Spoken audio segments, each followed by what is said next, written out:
السلام علیکم ورحمۃ اللہ وبرکاتہ۔ ان الحمد للہ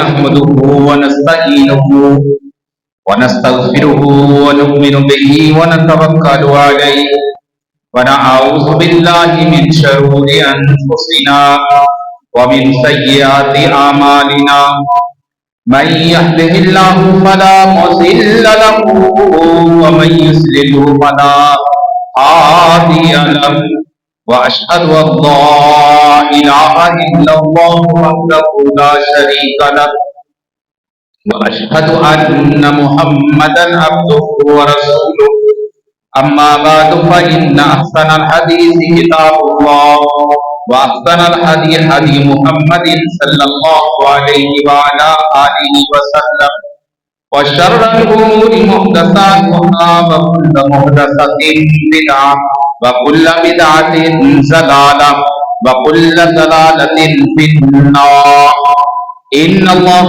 وملائكته يصلون على النبي يا أيها الذين آمنوا صلوا عليه وسلموا تسليما اللهم صل على محمد وعلى آل محمد كما صليت على إبراهيم وعلى آل إبراهيم إنك حميد مجيد اللهم بارك على محمد وعلى آل محمد كما باركت على إبراهيم وعلى آل إبراهيم إنك حميد مجيد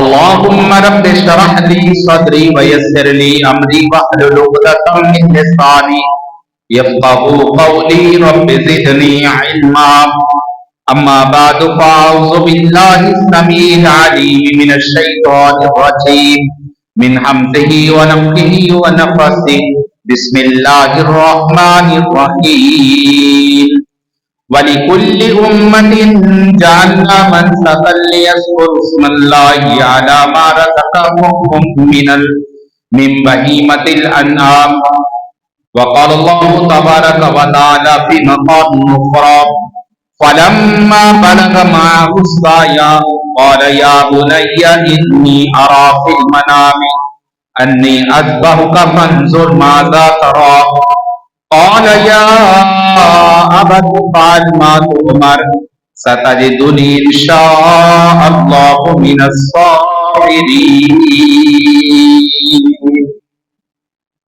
وقال الله تبارك وتعالى في مقام أخرى إنما يتقبل الله من المتقين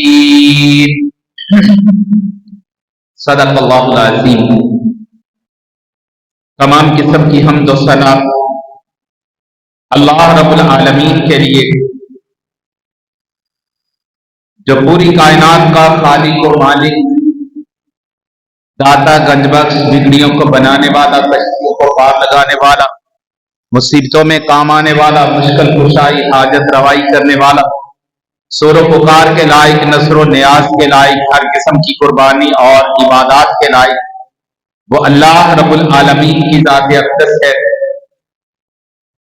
بے شمار انگنت ریت کے ذرات سے زیادہ، پانی کے قطرات سے زیادہ، اشیاء کی تعداد سے زیادہ درود و سلام میرے اور آپ کے پیر و مرشد امام الاولین والآخرین، امام المجاہدین، امام المتقین، امام الانبیاء، خطیب الانبیاء، حبیب کبریا جناب احمد مصطفیٰ محمد مصطفیٰ صلی اللہ علیہ وآلہ آلہ وسلم کی ذات گرامی پہ، جنہوں نے اس دنیا میں تشریف لا کر اس دنیا کو شرک و کفر کے اندھیروں سے نکال کر اللہ کے حکم سے رشد و ہدایت کی روشنی کی طرف گامزن فرمایا۔ سامعین کرام، اللہ رب العالمین نے سورۃ الحج میں قربانی کے بارے میں ارشاد فرمایا کہ یہ ہر امت کے لیے تھی، تاکہ اللہ کا نام لیا جائے اس چیز پہ جو ان کو اللہ نے رزق دیا ہے۔ یہ قربانی سیدنا ابراہیم علیہ السلام اور سیدنا اسماعیل علیہ السلام کی یادگار ہے۔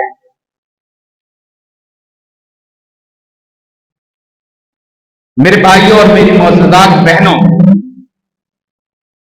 عبادات کی مختلف شکلیں ہیں، مختلف قسمیں ہیں۔ مثال کے طور پہ قولی عبادتیں ہیں، فعلی عبادتیں ہیں، مالی عبادتیں ہیں۔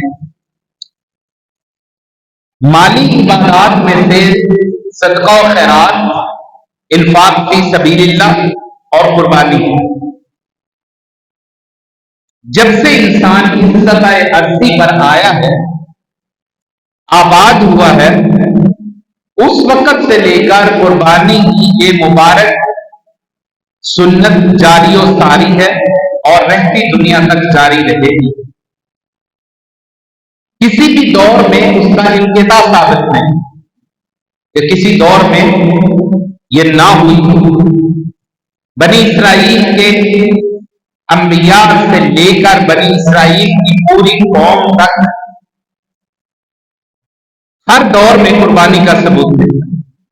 سیدنا سلیمان علیہ السلام، سیدنا یعقوب علیہ السلام، سیدنا موسیٰ علیہ السلام، سیدنا عیسیٰ علیہ السلام، انجیل میں ان کا ذکر بھی ملتا ہے قربانی کا۔ یہاں تک کہ ہر قوم میں قربانی موجود ہے اور اس کی مختلف شکلیں ہیں، مختلف نام ہیں۔ ہندوؤں میں بھی قربانی کی رسم موجود ہے، نام مختلف ہے۔ کسی قوم نے بھیم کے نام سے اس کو یاد کیا ہے، کسی نے نروان کا نام دیا ہے، کسی نے کسی اور نام سے اس کو ذکر کیا ہے، لیکن قربانی کی یہ جو سنت ہے، طریقہ ہے، کسی نے اس کو بلیدان کا نام دیا ہے۔ اہل عرب جو تھے ان کے اندر بھی قربانی کی یہ سنت جاری ہے۔ سیدنا عبد المطلب، انہوں نے اپنے بیٹے حضرت عبداللہ کی قربانی کرنے کی کوشش کی، نظر مانی، قریش کی مشاورت سے قصہ مختصر اونٹ ذبح کی۔ ہوا کیا کہ قریش تنگ کیا کرتے تھے، تو حضرت عبد المطلب نے نظر مانی کہ اللہ مجھے بیٹے دے جو میرے معاون ثابت ہوں، میرے مددگار ثابت ہوں، تو میں ان میں سے ایک بیٹا تیری راہ میں قربان کروں۔ اللہ تعالیٰ نے حضرت عبد المطلب کو بیٹے عطا فرمائے، تو ان میں سے حضرت عبد المطلب نے پورا ڈالا تو سیدنا عبداللہ کے نام پہ نکلا، نبی پاک صلی اللہ علیہ وسلم کے والد محترم حضرت عبداللہ کے نام پہ پورا نکلا۔ جب لے کے اس کو چلے تو قریش آئے اور انہوں نے کہا کہ عبد المطلب کیا کرتے ہو، بیٹے کی قربانی کرو گے؟ کہا کہ میں نے تو نظر مانی ہے اور نظر بھی پوری کرنی ہے۔ اس وقت پورا اندازی کا بہت تھا، انہوں نے کہا ایسے کرتے ہیں کہ عبداللہ کے نام کا پورا ڈالو، ساتھ میں ان کے 10 اونٹوں کا پورا ڈالو، اگر اونٹوں کے نام پورا نکلے گا تو وہ قربان دینا، سمجھ لینا اشارہ ہوگا کہ تمہاری نظر پوری ہوگی۔ اب اسی طرح کیا گیا، ایک طرف حضرت عبداللہ کا نام لکھا گیا، 10 اونٹ پورا عبداللہ کے نام پہ نکلا، پھر 20 اونٹ کیے گئے، پورا حضرت عبداللہ کے نام پہ نکلا، پھر 30، پھر 40، 50، 60، 70، حتیٰ کہ 90 اونٹ کیے گئے تو پورا عبداللہ ہی کے نام پہ نکلا۔ جب اونٹ 100 کر دیے گئے تو پورا اونٹوں کے نام پہ۔ حضرت عبد المطلب نے کہا کہ نہیں، ایک دفعہ پھر پورا ڈالا، دوسری دفعہ پورا ڈالا گیا تو پھر اونٹوں کے نام نکلا، پھر تیسری دفعہ پورا ڈالا گیا تو پھر اونٹوں کے نام نکلا۔ پھر کہا گیا کہ ہاں اب یہ مثبت اشارہ مل گیا کہ حضرت عبداللہ کے بدلے میں 100 اونٹ قربان کیے جائیں تو نظر پوری ہو جائے گی۔ اور اس وقت سے اہل عرب میں انسان کی دیت 100 اونٹ ہے، قصاص بدلہ جو ہے دیت کے طور پہ، ایک انسان قتل ہو جائے خطا کے طور پر تو اس سے 100 اونٹ لیے جائیں گے، یہ اس وقت سے رائج ہے اور اسلام نے اس کو برقرار رکھا۔ قربانی کے لیے قرآن نے 8 سورتوں میں تقریباً 40 آیتوں میں قربانی کے مضامین کو بیان فرمایا ہے۔ ہم اس کی تفصیل میں نہیں جائیں گے۔ قربانی پہلے لوگوں میں بھی تھی، بعد میں بھی ہے، اور یہ ملت ابراہیمی کی سنت، ملت ابراہیمی کی اتباع ہے، اور قرآن کہتا فاتبعوا ملت ابراہیم حنیفا۔